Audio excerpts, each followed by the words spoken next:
Good morning. Welcome to your Thursday morning, early morning intuitive guidance. I'm Dr. Bonnie Nussbaum, here with some words of wisdom to start your day, and I am grinning like the Cheshire Cat because this chapter that we're going to read today, yes, it is a book, is so hope-creating, hope-generating, fulfilling, positive, all the things many of us probably need right here, right now. So it is from Outrageous Openness. Good morning to whomever has just popped on. Glad you are here. It's Joniel. Good morning. Good morning. Good morning. Glad you're here. So first one today. Awesome. We'll see who else pops on. So feels like let's start with the breathing and the tapping, and then I'll give you a dad update. So a little bit of tapping and a whole lot of breath. In through the nose, out through the mouth. In through the nose, out through the mouth. One more. In through the nose, out through the mouth.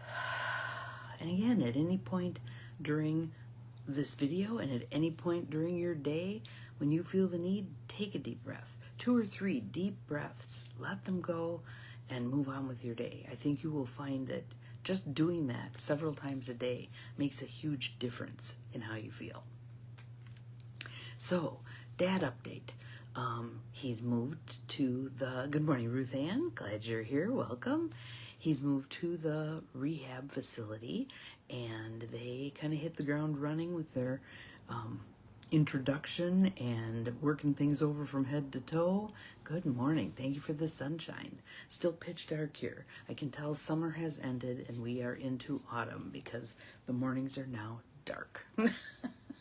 What can you do? I suppose I can move somewhere where closer to the equator and get more light, but here we are. So, the move went well. It's a nice facility. Good morning, Abigail. Welcome. Looks like someone else is here too. Glad you're here. Your name probably rolled past while I was staring up because I was trying to think. We're still short on active brain cells in this household, so we're hoping today gets to be a recovery day. They have him so booked this morning. He has to be up and dressed by 7:15, ready for physical therapy. And then there's an hour break, and then occupational therapy, and then a little bit of time, an hour break, I think, and then speech therapy. So he is going to be a busy dude. By the time we get there this afternoon, my guess is he's going to be ready for bed. Good morning, Mel. Glad you're here. Welcome.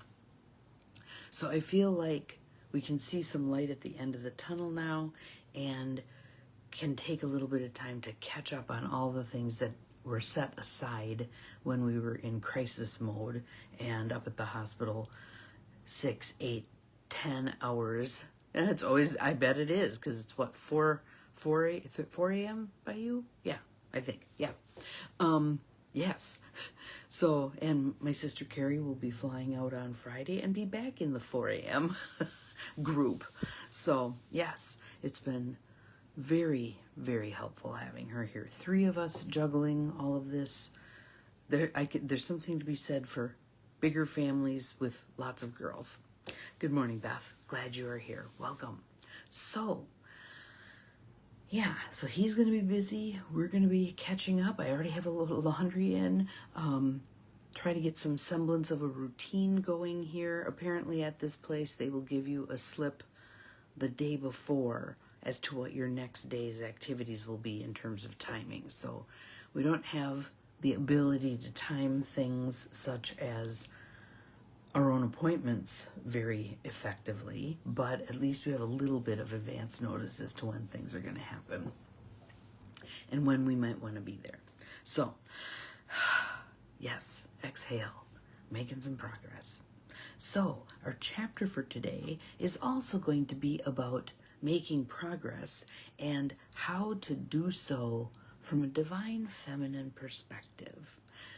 It's going to give us tools for calling in the progress we're desiring. And as always, she shares stories about how that worked for her. So, Outrageous Openness, Letting the Divine Take the Lead by Tosha Silver. Nice deep breath, everybody. For those of you who have the book, it's chapter 12 on page 145, Mundane Miracles and Other Mysteries. Absolutely you can.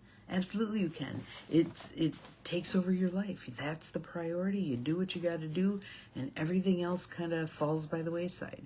So I'm just starting to get my cacao ritual back on track.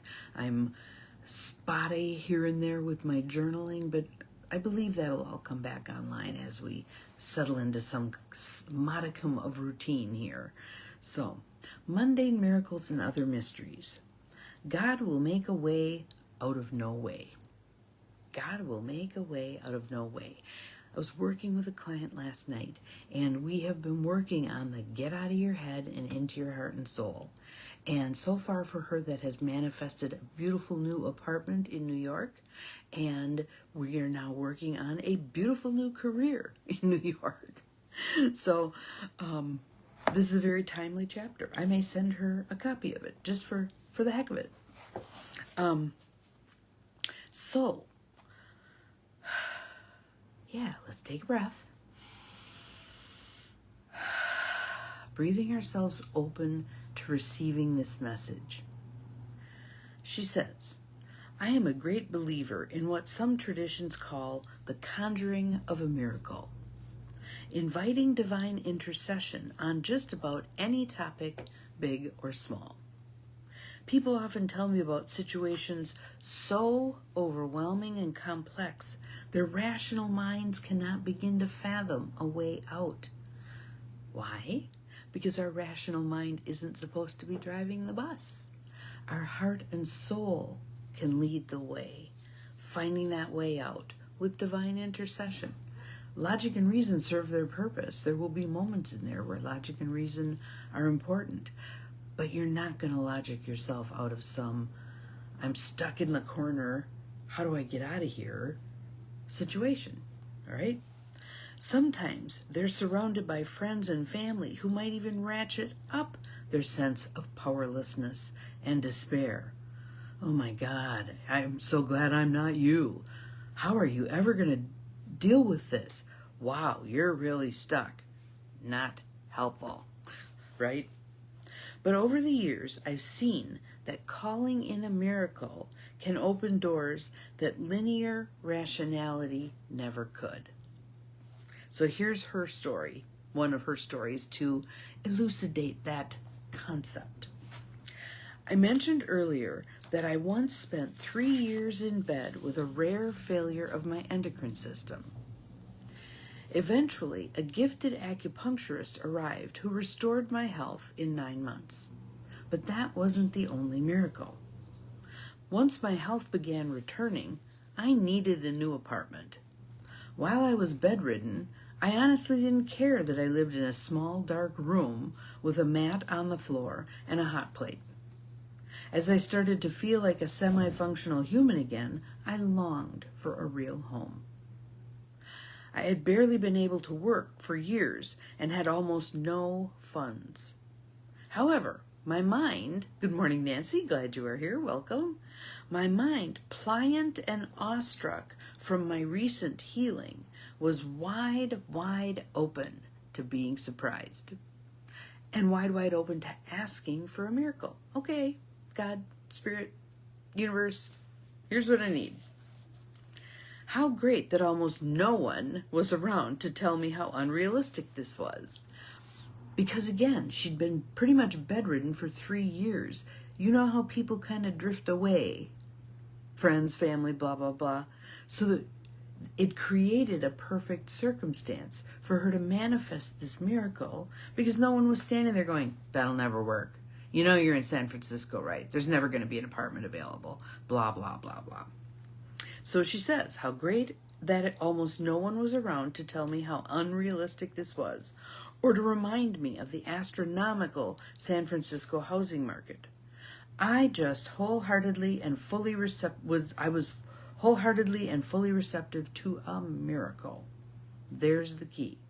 I was wholeheartedly and soulfully, fully receptive to a miracle. Geez, I had just returned from the dead. I had nothing to lose. One day I was on a short walk in my Richmond neighborhood. 3 blocks from my cave on Geary, I saw a sign, penthouse for rent. A tall, swarthy, genial-looking guy stood nearby. Want to come up and see? He asked, grinning. Well, I can't imagine how I could ever afford such a place, I laughed ruefully, but why not? You never know. Yes, he agreed, beaming. That's the one damn thing for sure in this life. You just never know. We went upstairs and the place was astonishing. Not large, but with floor-to-ceiling views of the Golden Gate Bridge, vaulted skylights, hardwood floors, vibrant energy. I don't even dare ask how much this costs, I sighed. Well, what are you paying now? He asked. And here's what happened. While the apartment was supposed to be rented for a couple $1,000 a month, this angel gave it to me for just $200 more than my hovel. He said, I'm from Syria. I grew up in the Damascus streets and learned by the age of 4 to read someone's character on the spot. It's a matter of life or death, you know. The minute you walked up, I knew 3 things. I could trust you, you'd been through a disaster, and I wanted you to live here. You were perfect.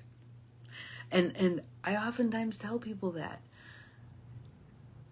You don't have to, you can buy 1 lottery ticket and be the winner. I said that to my little brother a bit ago when it was the 1.1 billion or whatever the hell it was. He was going to buy 20 tickets. And I said, dear, 1 ticket, 20 tickets does not appreciably improve your odds. Your odds are astronomical anyway. 1 ticket is all it takes. 1 conversation with someone who knows someone is all it takes. 1 sending of your resume may be all it takes, right? We don't really have to play the numbers. So that's how divine order brought my San Francisco penthouse for the next 3 years, the absolute right stretch of time for her. Eventually the building converted to condos and I passed it on to a friend who bought it. Sometimes reality is terribly unrealistic.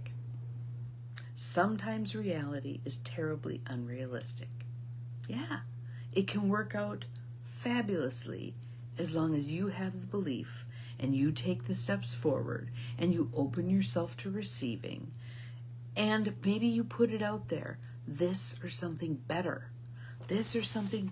Because again, especially when we are backed against a wall, rhetorically speaking,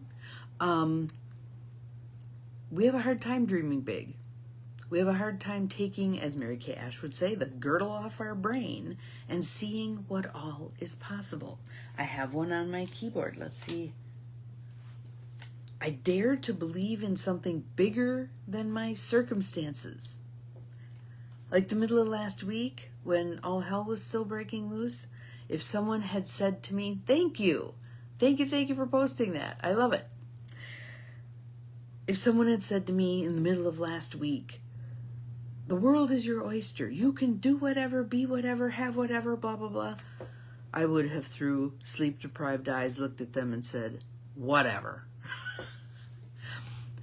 That is the time when we most need to tap into that divine feminine action of being receptive, of turning it over.